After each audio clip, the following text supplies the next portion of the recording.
Is Andrew Tate good for the guys or not, in your opinion, and why? I'd say absolutely not. Okay. Why is that? Beta. I think that the idea on the right, I think, leads to the same type of spiritual wasteland that you're trying to like pull these young men out of. Okay, so I was watching someone else talk about why people like Andrew Tate so much, and they're saying it's because the left, which is the liberal side, you know, left and Republicans, left and right. Yeah. So left says, or left people believe in feminism and like empowerment of women. Andrew Tate comes in and tries to level the playing field back towards the middle. Like if it was a pendulum swinging to your left most of the time nowadays, and Andrew Tate's here to correct that. What he's talking about, he's saying like it's not conducive to a good life for young men to have Andrew Tate as an influence.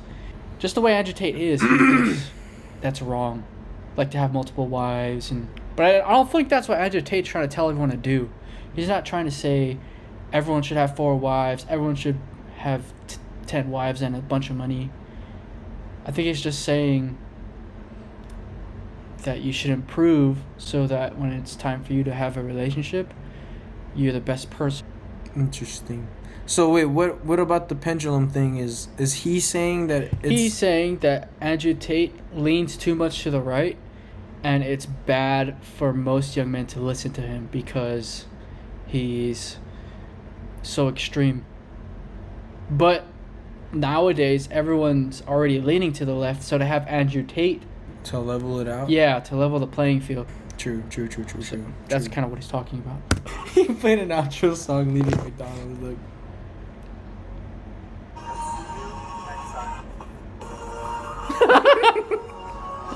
What the heck? When I look at somebody like Andrew Tate, or even like for you guys, or and anybody that talks about red pill stuff, it always feels like your big markers for success are how many women can you get, how much money can you make, what kind of cars do you drive. And at the end of the day, I don't know how old you guys are, but like when I think back to the things I've had in my life, like I don't like remember the third, new iPhone I got. I don't remember like when I got... Sneaker looked like he about to rip that dude's head off. There's a lot of people from my generation who are sitting in their apartment making $140,000 a year, doing work from home, who fucking hate themselves. They have no friends except for the ones that they see light up on Discord. They have no hobbies except for the 4,000th game of League of Legends they play for the day. And they have like no fulfillment in their life. They have nothing. And then these are the types of people that go online like, how do I meet girls? How do I meet friends? Like, why is it that I've hit every... What do you think about that? Is that you right now? not really. Like, I have no friends, but I have friends that aren't here. I have friends that aren't here. I don't have friends here. You know what I'm saying? Like, I have friends. I don't think I have a social problem. I think what he's talking about is the fucking degenerates on Discord who always do nothing. on Discord. He's talking about the lames who don't go outside and do shit. I'll go outside and do shit. You know what I'm saying? I'll go bowling. I'll go fucking roller skate. You know, I'm not gonna sit at home and play League of Legends. Bro, if you play League of Legends, bro, delete that shit, man. No one plays. Don't play that game, bro. What game But should watch they the play? show. Fucking play Minecraft, dude. You don't even play Minecraft. I will. I actually felt the urge to go back and play some. So when I get home, or play fucking Need for Speed, bro. That shit's tight. That shit is cool. Fucking cars, dude, sick.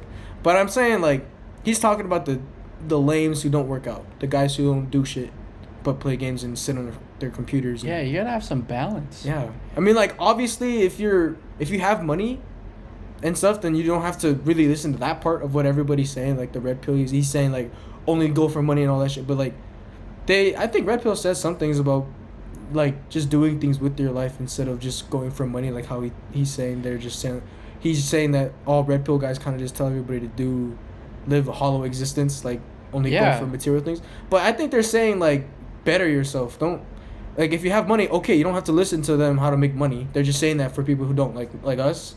We don't have money like that. We're not making $140K a year. I think red pill's good for people who don't have like a direction in life. It's better to go out and get rejected by women and talk to girls. You don't even have to try to date every girl you see. It's all about just being social. That having a social life, especially as a man, is important. Learning how to make money, that's another big part about red pill is to focus on your livelihood. Working out, that's obviously a good thing to do for your own health. Yeah, just health in general. Those 3 things, like, honestly, that can fulfill your life, your whole life. Eventually, you're gonna stop making money because you get older. But hopefully by then you've made enough money to where you don't need to work anymore. Especially when you're older. You should have some investments from when you're working. Those 3 things, I don't think you need to be chasing multiple women for your whole life. But it's good to just have a social life. Like, you have the money to support that social life, and you should have family or friends, things that make you happy, the people around you, and you should keep yourself healthy. Like, that's what life's about. Whether that's your purpose, just to make money for you and your family, that's a purpose enough for your whole life. And I think most of red pill, at the essence of it, beyond hella women and hella money, it's to have some kind of purpose other than video games or even like multiple women. Like, you don't need multiple women to be happy. Homie Destiny, I don't think his points are bad. I think for idiots, red pill could be bad. To think that only women matter and only making money matter. Yeah, but that's not what Myron ever says.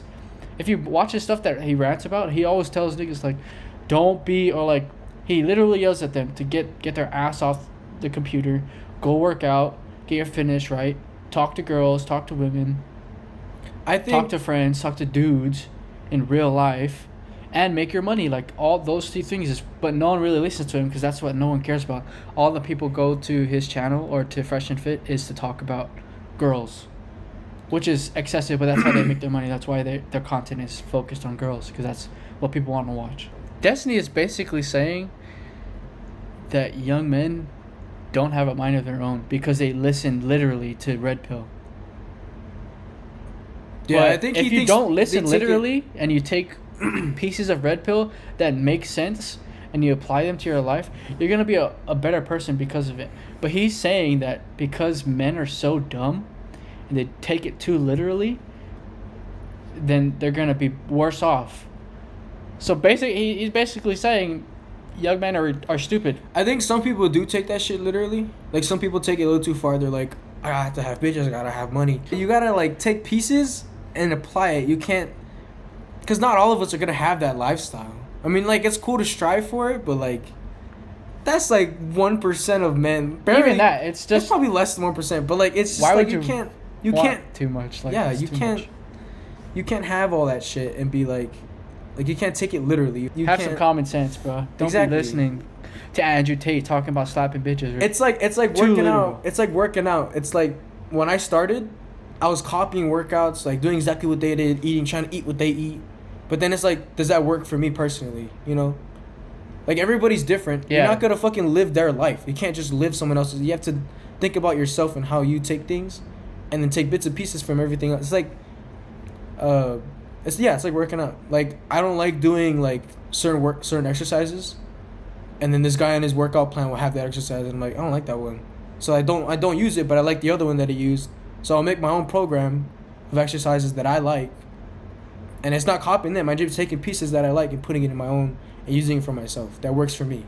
You shouldn't be a follower. You shouldn't be a follower to red pill. A complete and blind follower. That's it. You can listen and apply things, but don't only listen to red pill. You'll be too lost. I have my family on my mom's side all came from Cuba, and I watch my Cuban family is so divided. Yeah. On one end, I've got God bless them, I love them. My parents are amazing people. I love them. They love me. But oh my God, do they run the rat race? They're in a huge house. They're both on Social Security. My dad works full time. He collects disability and retirement from the Air Force, and they're gonna work till they die. They've already got like one foot in the grave, and they're walking down working full time. And like, Where's the happiness in that? Whereas if I look at the other part of my Cuban family, half these people live in Hialeah. They live in these dog shit apartments that flood. Yeah, every time it fucking rains, you've got cockroaches around. But man, every Friday, Saturday, they're having these huge parties. They're having barbecues. People are going over. They don't have expensive shit. Half these motherfuckers don't have phones, but they're all having fun times. They love each other. They're having like an amazing time every weekend. They've got friends, relationships. And I look at like both of these worlds and I'm like, fuck, like, well, who's winning at the end of the day? Because on one end, I see the American dream, which is chasing the houses, the money, the pools, the big lifestyle. And then on the other hand, I see like these like dumb Hispanic people, but like these guys are so much happier. Like, what the fuck? And I think even you guys are clued into that to some extent, because I hear it in your rhetoric, and I know it's stripped down, this idea of like Western women and Western lifestyles. You know, they have it more figured out in these other parts of the world. And in these other parts of the world, they're not running the same race that we run in the West, where we're obsessed about getting like cars and houses and bitches.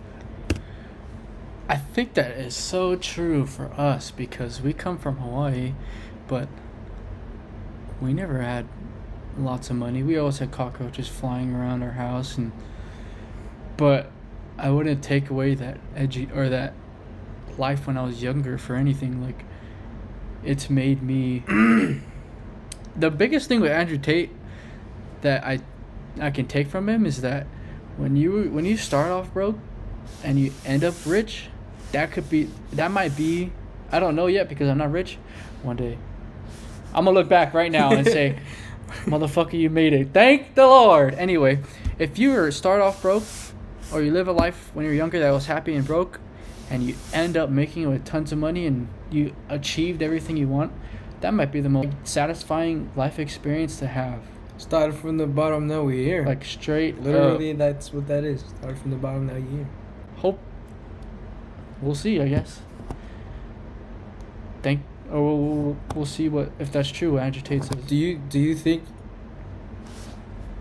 think like what he's saying, like how you're happier when you're poor, you're happier when you have nothing? Do you think that's true? I don't think it's true. I think it's when you're poor, you have nothing but family and friends to make you happy, and that's what makes you happy. But I think being rich and happy with your family, like being poor with your family, or being poor and happy with your family, or being rich and happy with your family, which one do you choose? Being rich. Obviously, like, yeah, like you just have to go through life without losing your family and the people who mean the most to you, unless you make them on the way. Because that's what it is. You don't want to be alone with 50 million. You want to have tons of family, tons of friends that you can share things with. And if you prioritize your money over your family, then you're not gonna end up happy. But that's why we're gonna be rich all the time, bruh.